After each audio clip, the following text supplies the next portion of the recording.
serie de cómo Jesús revela, se da a conocer como el yo soy, pero el yo soy desde antes de Adán, el yo soy. Y ya saliendo del Evangelio de Juan, pues y el último, aunque hay muchos yo soy de Jesús, lo que es el yo soy, el alfa y el omega, que está en Apocalipsis. Pero es que en Apocalipsis hay varios sitios donde lo repite, ¿verdad? Pero en realidad yo soy hay muchos. Cuando Él se presenta con sus nombres, verdaderamente es un yo soy. Él es cada una de esas cosas. La diferencia a nosotros, lo he dicho en otras ocasiones, cuando a uno le ponen de nombre Jesús, está bien. Porque en el Antiguo Testamento existía ese nombre. Josué significa Yeshua. Es un nombre que se pone, y sobre todo Israel los ponía, porque ponían nombres que anunciaban cualidades de Dios. Joshua, Josué, Jesús, significa que Dios es el que salva. La diferencia que hay entre Jesús es que Él no tiene el nombre que anuncie es el que salva. Él dice, yo soy Jesús, el Dios que salva. Y cada uno de sus nombres no son nombres, nosotros podemos llevar esos nombres y estamos anunciando esos nombres. Pero Él es todo eso. Por eso es que si algún día se pone una serie para hablar de sus nombres, para amar a sus nombres, no tomarás el nombre de Dios en vano. Tantos nombres y cada uno manifiesta su gloria. En una ocasión dije, ¿qué es gloria? Y en uno de los diccionarios decía, Dios es gloria. Todo lo que sale de Dios es gloria. Pero incluso lo que no sale, que nadie lo conoce de su propio interior, como puedan ser incluso los propios ángeles, porque Dios es profundo en su naturaleza. Es inmenso, es el único yo soy el que soy. El único que no necesita a nadie para subsistir.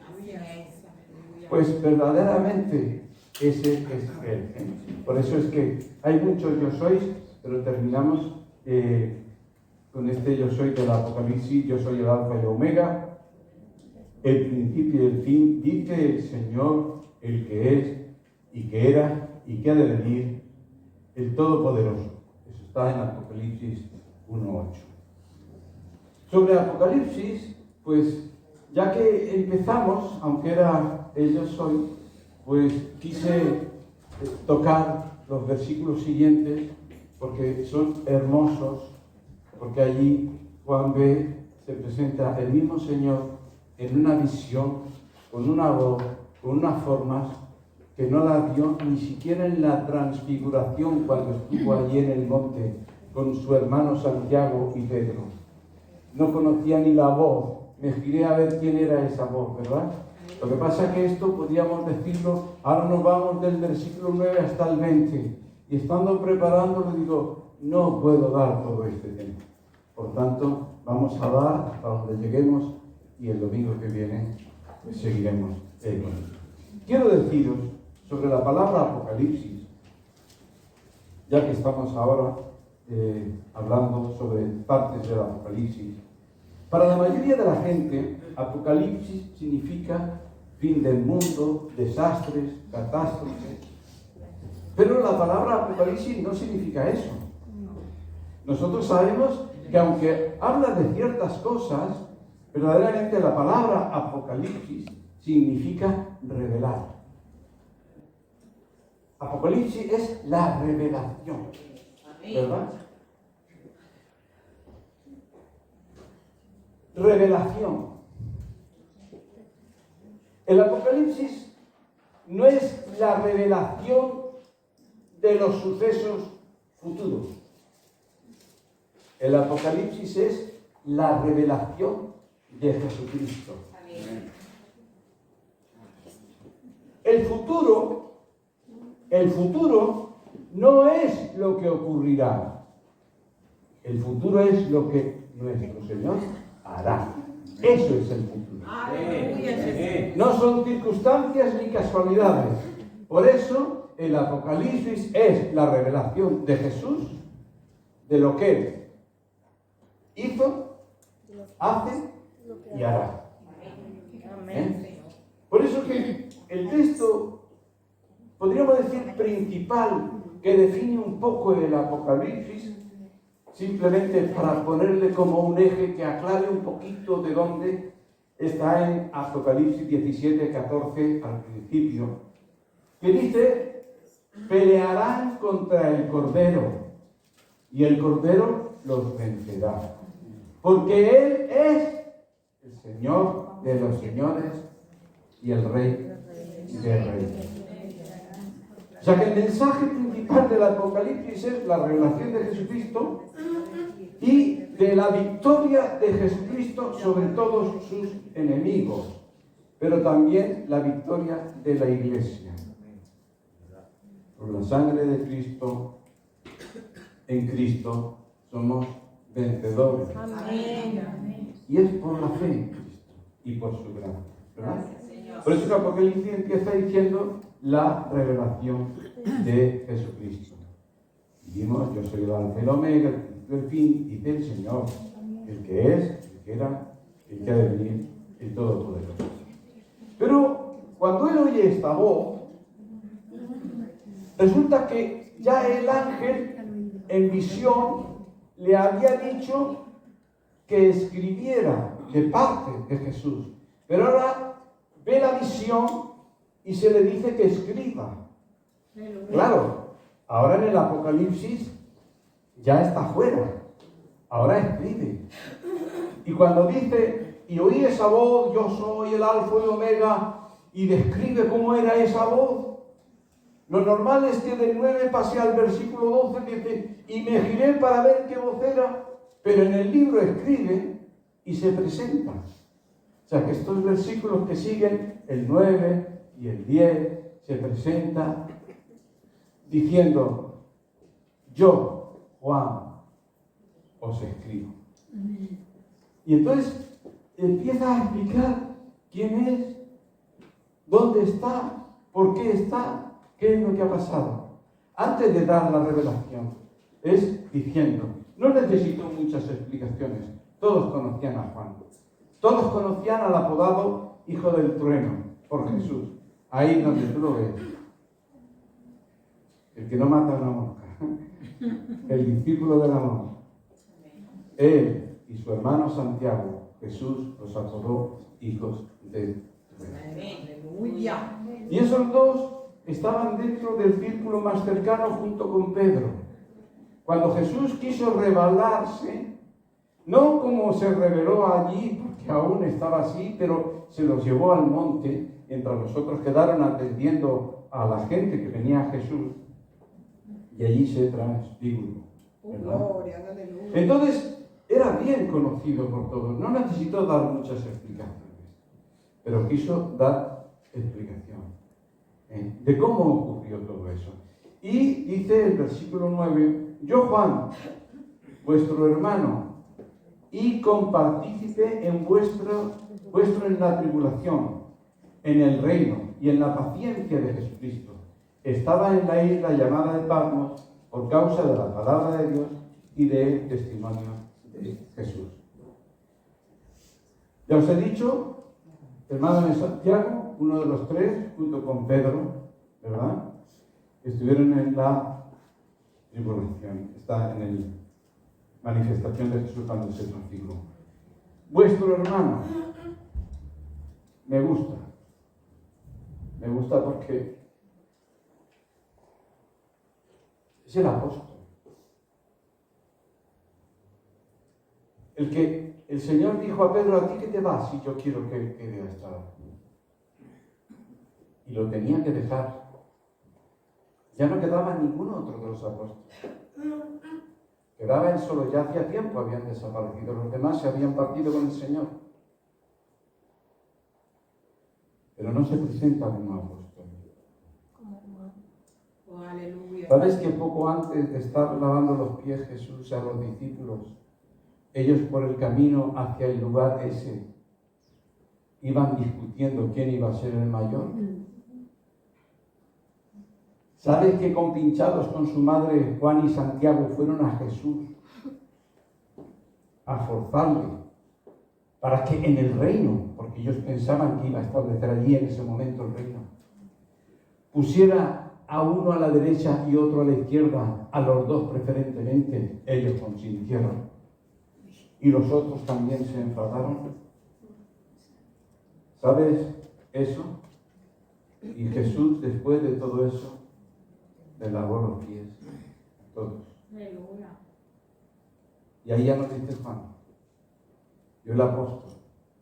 Y antes de usar su nombre decía el amado, porque a él le caló mucho. Jesús les dice antes de partir, os he amado hasta el fin, Aleluya. hasta donde no se puede amar más. Y eso se le quedó grabado. Oh, santo. Lo que importa en su vida es que soy muy amado. Oh, gloria a Dios. Y para él eso había quedado muy grabado,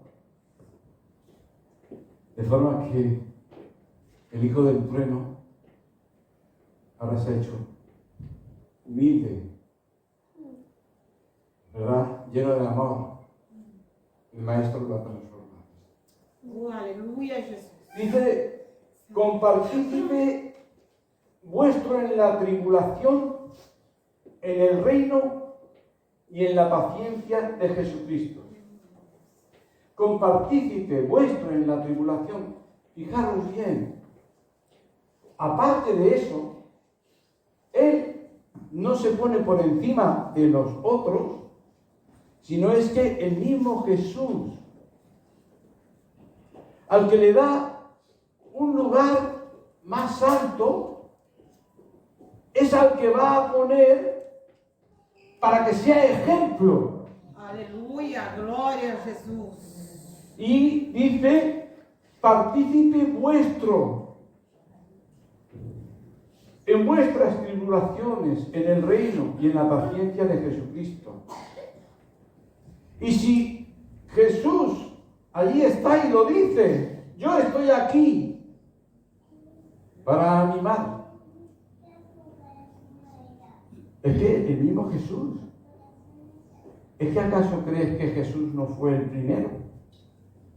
Y que ninguno, ni aun Juan, puede decir, he padecido como Jesucristo. Ninguno, ni de lejos. Pero al preparar esto me acordaba de las palabras de Hebreos. Voy a leeros. La verdad es que es todo precioso, pero solamente voy a leeros en Hebreos capítulo 2, del 10 al 14, porque creo que viene al caso y me encanta. Eso es muy importante. Porque convenía, fijaros lo que dice Hebreos, porque convenía que aquel por cuya causa son todas las cosas, fijaros bien, aquel por quien ha hecho todas las cosas y por quien todas las cosas subsisten, que habiendo de llevar muchos hijos a la gloria, Oh, aleluya. perfeccionase por aflicciones al autor de la salvación de ellos. Porque el que santifica y los que son santificados, de uno son todos. Aleluya. Por lo cual no se avergüenza de llamarlos hermanos, Aleluya. diciendo, anunciaré a mis hermanos tu nombre. En medio de la congregación te alabaré. Aleluya. Y otra vez, yo confiaré en él. Y de nuevo, he aquí yo y los hijos que Dios me dio. Así que, por cuanto los hijos participaron de la carne y la sangre, él también participó de lo mismo, para destruir por medio de la muerte al que tenía el imperio de la muerte, esto es, al diablo. Juan tuvo que pasar por tribulación.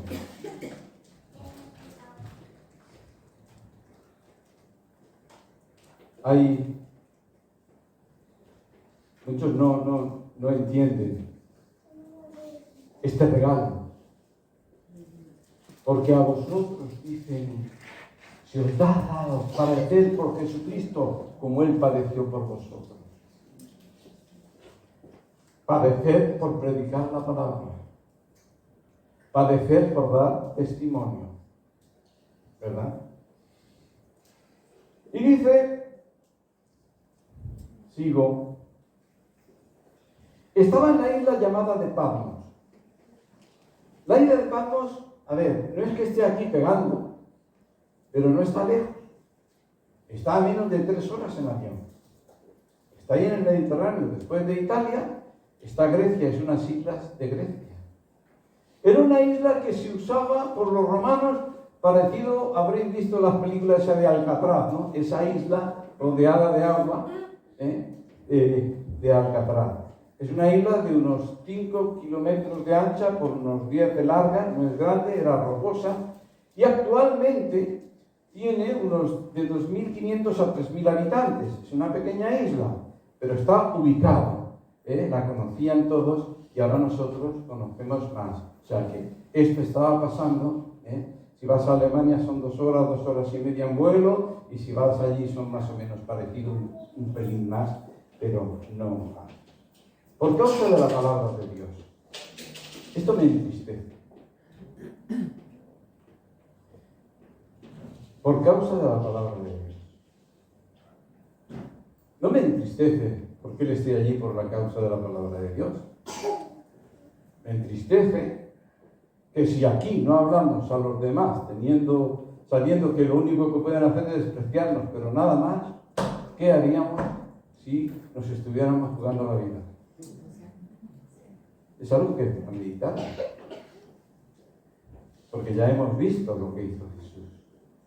Ya hemos visto cómo estos estaban ahí y Jesús los felicita. Bien, mi siervo, ¿verdad?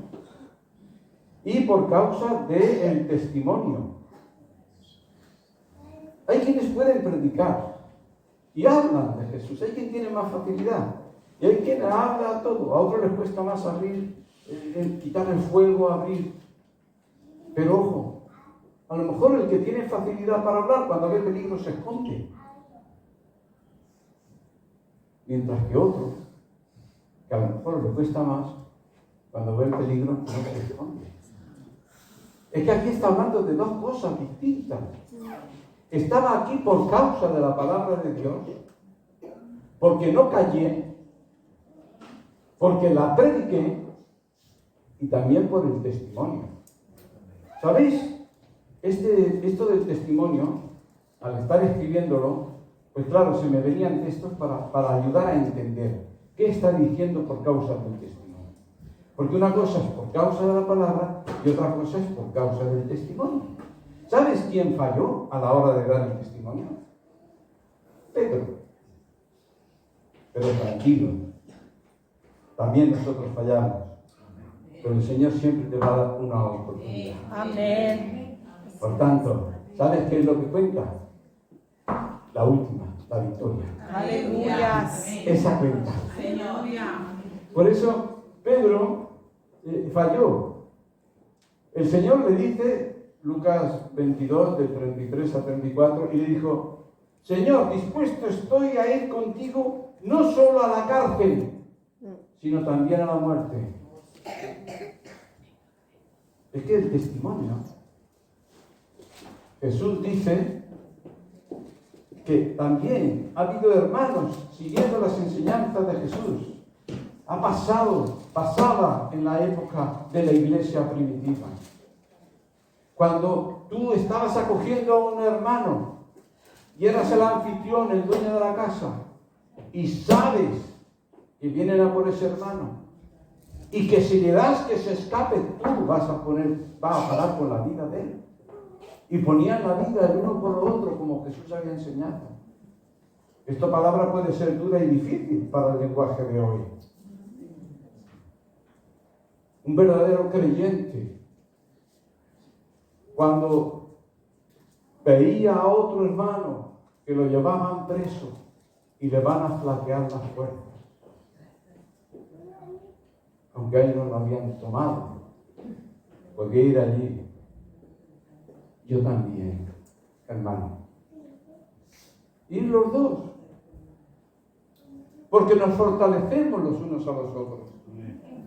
Si no hubiera habido más cristianos, muchos que le flaquearon las piernas, pero se fortalecieron. Y a veces te puede impresionar. Había una llamada Blandina, parece que sea, no es cuento, era su nombre, Blandina. Se pensaron que no aguantaría nada, era una mujer frágil. Pero tenía que renunciar a Cristo y no había manera. Se la llevaron a los torturadores y no había manera. Tuvieron entre dos que torturarla y no había manera. No renunció. Y al final la sacaron al circo. Y hacían cosas horribles. Pero te voy a decir una cosa. Cuando tú le entregas tu vida a Cristo, Cristo les quitará un dolor para que en medio de lo que estaba pasando siguieran glorificando a Dios. Hasta el mismo emperador dice, estos no son hombres, estas no son mujeres, estos son dioses. Oh, gloria, aleluya. Entonces, fijaros bien, porque dice, y le dijo, Señor, dispuesto estoy a ir contigo no solo a la cárcel, sino también a la muerte. Y él le dijo, Pedro, te digo que el gallo cantará hoy antes de que tú niegues 3 veces que me conoces. En Marcos, digo porque el testimonio es muy importante. El testimonio es muy importante. ¿No? A veces a un hermano pueden estar riéndose y tú pasas por allí y haces como Pedro, yo no tengo nada que ver con este. No, tienes que ver con este. Tienes que ver con este. Somos un cuerpo en Cristo. Amén. Como somos un cuerpo en Cristo, todos nos ayudamos, nos protegemos y damos testimonio. ¿Por qué eso es lo que dice Jesús? Porque Él dice, por causa de la palabra y el testimonio, y Jesús lo felicita. Ha sido fiel. Ha sido fiel. Aleluya. Verdaderamente. No le ha importado el mundo, sino a mí, buen siervo y fiel, ¿verdad? Dice en Marcos 8:34, y llamando a la gente y a sus discípulos les dijo, si alguno quiere venir en pos de mí, niéguese a sí mismo y tome su cruz y sígame. Porque todo el que quiera salvar su vida la perderá. Y todo el que pierda su vida por causa de mí y del Evangelio la salvará. Porque ¿qué aprovechará el hombre si ganara todo el mundo y pierde su alma? ¿O qué recompensa dará el hombre por su alma? Porque el que se avergüence de mí y de mis palabras en esta generación adúltera y pecadora, el Hijo del Hombre se avergonzará también de él, cuando Él venga en la gloria de su Padre con sus santos ángeles. Oh, aleluya. Aleluya, Jesús. Gloria a Y Dios. Pablo hablando a los filipenses, ya estamos hablando cartas a las iglesias que empezaban a tener problemas. Les escribe Filipenses 1, 28 y 29. Y sin dejaros intimidar por los que se oponen, que para ellos ciertamente es indicio de perdición. Que no te dejen intimidar, porque tú sabes a dónde vas. Gloria a Dios. Por tanto, ellos son los que tienen perdición. Pero para vosotros, las de salvación. Y esto procede de Dios. Cuando te intimiden, no te acomplejen. El que se va al infierno es el otro y tú te vas con el Señor. Oh, gloria. Aleluya. A vosotros os es concedido, a causa de Cristo, no solo que creáis en Él, sino también que padezcáis por Él. Gloria a Jesús. Por eso es que cuando lees así simplemente, que estaba allí por causa de la palabra y del testimonio, ¿cómo ha aprendido esto de Cristo? ¿Cómo se nos pueden enlazar enseñanzas de Jesús? ¿Cómo lo vivían con gozo? ¿Cómo sabían que el que cree en mí ya ha pasado de muerte a vida? Para ellos, como el apóstol Pablo, que también enseñó a las iglesias, no tengáis miedo, como dijo Jesús. Aleluya, amén, Jesús. Y esas palabras tienen que hacerlas. Jesús es nuestro ejemplo. Él es el siervo de los siervos. ¿De quién van a aprender los siervos? De Jesús. Aleluya. Jesús no manda que nosotros seamos nada que Él es, que hagamos nada que Él no ha hecho. Él no predicaba el Evangelio, Él era el Evangelio. ¡Oh, Él gloria! vivía el Evangelio. Por eso, Él dio testimonio de la palabra que le dio el Padre. Para Él era su comida dar esta palabra. Él dio testimonio allí en la cruz. Él dio testimonio allí en la cruz. Y es más, dice, hemos leído antes que no se avergonzó de decir, mis hermanos. Oh, gloria. No se avergonzó. Por eso es que ya vimos como su verdadera iglesia, la verdadera iglesia, está formada por sus verdaderos siervos. Los que oyen la palabra de Dios y la guardan y dan testimonio de fidelidad al Señor en sus vidas. ¿Que lo estamos haciendo regular? ¿Sabes lo que me gusta? La gracia, a diferencia de la ley, cuando Adán y Eva fueron puestos bajo ley, porque ley ¿qué es? Todo lo que sale de la boca de Dios. Por tanto, aún no habían pecado, pero estaban bajo la ley que les había dado. La ley es como un examen, yo a veces lo pongo así, es como un examen donde no hay otro, solo hay un papel. Y no puedes hacer ni un pequeño defecto, ni un borrón, ni una coma, ni una pequeña equivocación. Tienes que cumplir el examen perfecto. Y Adán y Eva se suspendieron. No hay otro examen. Aleluya. El decreto está. Si pecas, si lo pasas mal, es condenado eternamente. ¿Verdad? Entonces, vemos cómo verdaderamente Jesús, verdaderamente Él, dio ese testimonio. Pero ¿qué diferencia hay entre la ley y la gracia? Cristo ya la cumplió. Cristo ya la pagó. ¿Qué es la gracia? La gracia es cada día un papel en blanco. Porque no estás bajo la condenación de la ley. Papá, es por la noche, me voy a acostar, me he fallado, hice esto, le hablé mal a este otro, ya no hablo de pecados grandes, Los creyentes que son creyentes, hasta una pequeña palabra que se ha pasado le duele en el corazón. Amén.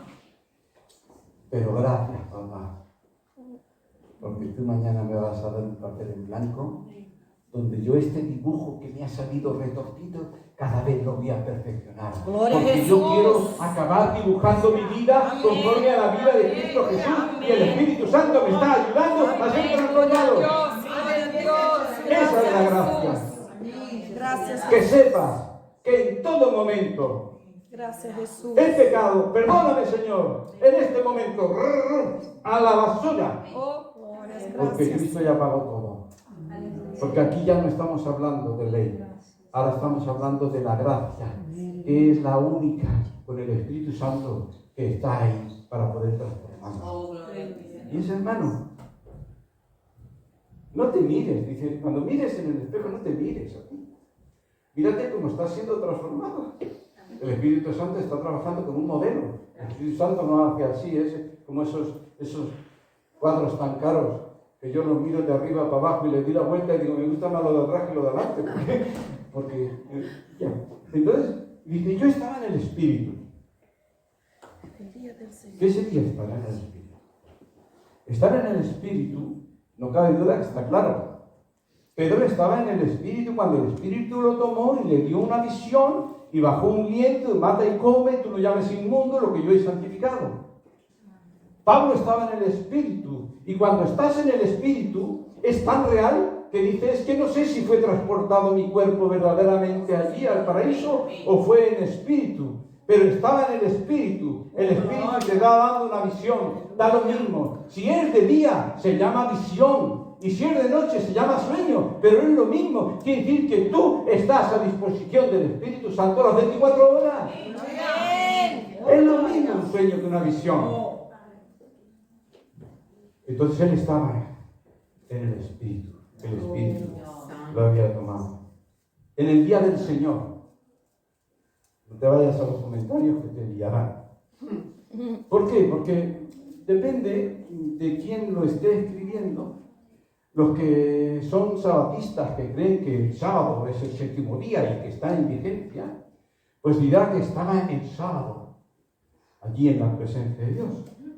Los evangélicos dirán que es en domingo porque a ese día se le llamaba el día del Señor porque es el día en que Jesús resucitó.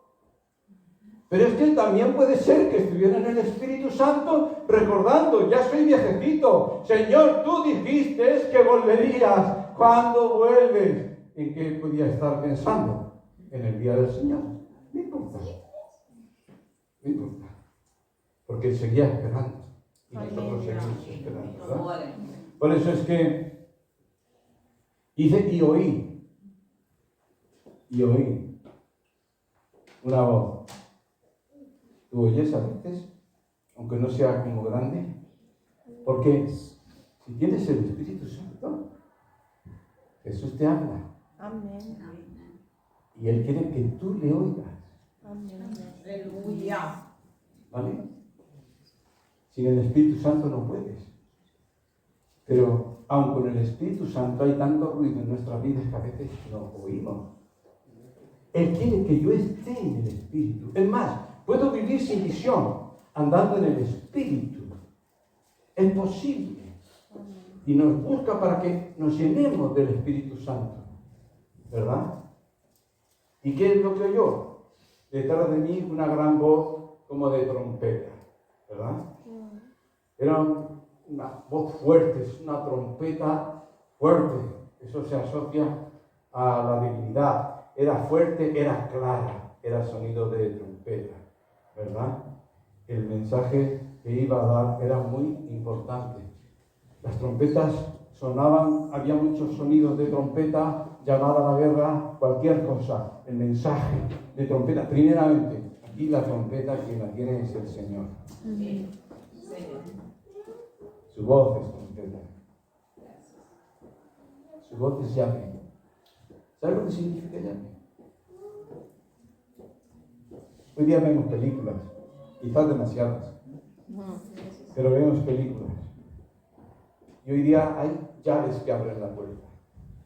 Llave del iris, llave de voz, llave de aliento, llave de huella. El Señor, nuestro Señor, es el único que su palabra es llave. Oh, gloria, aleluya. Llave. Vete, tu hijo está sano. Es el único que sonará su llave trompeta y resucitarán los muertos. Amén. Él es el único que tiene todas las llaves. Las tiene Él. Y su voz, al usarlas, la materia, todo, incluso los átomos, todos se movilizan. Oh, gloria, Aleluya. No es a nuestra voz, es a la suya. Pero claro, si el Señor te dice un día, di esta palabra, tú tienes que tener fe, no en tu palabra, sino en que Él hará, por fe, porque Él te lo ha mandado. Como hizo Moisés. No era Moisés el que abría el mar, era Dios quien abría el mar. Oh, gloria. Manda y tú hagas. ¿Ya?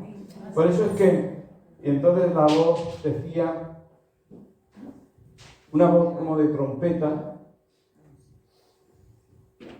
que decía Alfa y la Omega, el principio y el fin. Ves que lo repite aquí de nuevo. Y está contando lo que iba a hacer en breve. En el versículo 1 del Apocalipsis empieza por decir, fíjate bien, lo que iba a hacer en breve. Y hoy estamos, todavía no hace 2000 años que esto pasó, que se escribió el Apocalipsis. Porque la historia, el calendario nuestro empieza con el nacimiento de Jesús. Pero te voy a hacer una pregunta, en breve. ¿Qué son 2000 años comparado con toda la eternidad? Oh, aleluyas. Nada. Esto es mucho tiempo. 2000 años para la eternidad. Vengo en breve. Pero antes tengo una iglesia que yo voy a edificar. Gloria. Y en este tiempo que es en breve, yo voy a edificar mi iglesia. Verdaderamente eso es muy importante. Porque Él está edificando cada célula de lo que va a ser su cuerpo. Cada célula de lo que va a ser su esposa. Cuando esté el número completo, veremos que ha sido un breve. Aparte de que para los que duermen es breve, ¿vale? No quiero mirar por ahí. Pero sé que en el capítulo 19 ya una vez estuve predicando de esto. Gocémonos y alegrémonos y démosle gloria, porque han llegado las bodas del Cordero Oh, y su aleluya. esposa se ha preparado. Aleluya. Dice Pedro, hay quienes tienen por tardanza, pero es que Jesús no quiere que nadie se pierda, a todos nos da tiempo. El mensaje del Evangelio en breve, Aleluya. ¿sabes que en breve puede ser ahora mismo?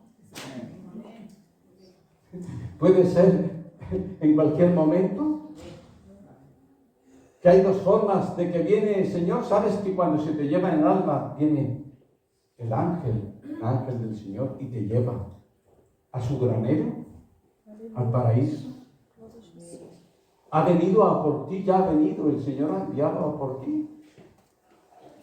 Pero estábamos hablando, también vengo en breve y resucitarán y los vivos serán transformados. Está hablando de su iglesia, ¿verdad? En Mateo habla precisamente de esto, dice después de aquellos días de la tribulación, y está hablando de cómo será su venida, ¿verdad? Y detrás de mí oí una gran voz como de trompeta, que decía: yo soy el alfa, el omega, el principio y el fin. Él es el que empieza las cosas. Empezó la creación y el que la acaba. La acaba para todos. La acaba. Bienaventurados los que resuciten en la primera resurrección. Porque esa es de vida eterna. Es decir, que la eternidad la pasa con lo eterno, disfrutando de Él, ¿verdad? Aleluya. Por eso es que, repito lo que dije antes, el futuro no es lo que ocurrirá. El futuro es que Jesucristo es el primero y el último. El futuro es lo que hará. Y nadie se lo puede impedir. Escribe en un libro lo que ves y envíalo a las 7 iglesias.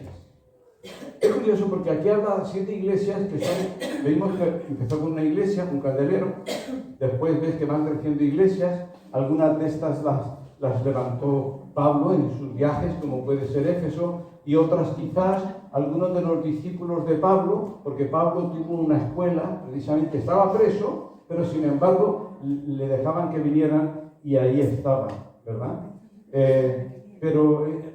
Si tú lees el mensaje a las 7 iglesias, para cada una tiene algo distinto, pero hay una cosa que es igual para todas.